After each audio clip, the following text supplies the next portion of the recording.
Veruzhinji vekwamutoko vari kutatarika mushure mekunge mumwe murume weko apfurwa nepfuti nevashandirwe vake maChina nenyaya yekungokumbira mari yake iyo yaaishanda salari yake yaakange asiri kupiwa.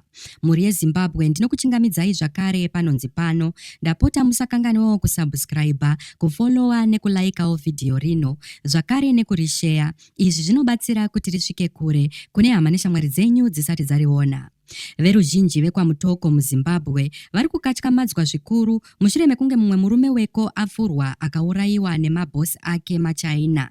Izvi zvakaitika paakaenda kunokumbira mari yake iyo yaakange asingabhadharwe, zvinova zvinosangana nevashandi vakawanda mumazuva ose, kunyanya vanoshandira maChina iwaya. So panzvimbo pokumubhadhara, vashandirwi vakamupfura, ndokufa ndokurasa mutumbi wake semarara. Chitunha ichi chakazoonekwa nevanhu veko uye maChina aya 5 vaurayi vakabatwa nemapurisa. Hatisati taziva zita remurume uyu, asi chiitiko chinosuwisa ichi chasiya mhuri dzichitya uye dzakatsamwa.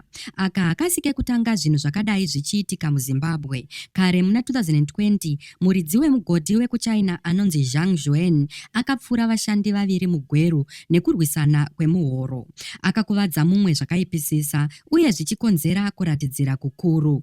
Gore rino ra2025 mumwe mugari wekuChina akasungwa mufilabhusi nekupfura mushandi panguva yekupokana kwevashandi. Uye kuOld Mutare mumwe mushandi wemugodhi anonzi Alfred Dodzo akaurayiwa nemumwe gadhi wepamugodhi weChina achipomerwa mhosva yekuba simbi. Nyaya idzi dzinoratidza maitiro eudzvanyiriri nekubhadharwa mari shoma nemakambani emaChina anochera zvicherwa zvemuno achiendesa kunyika kwavo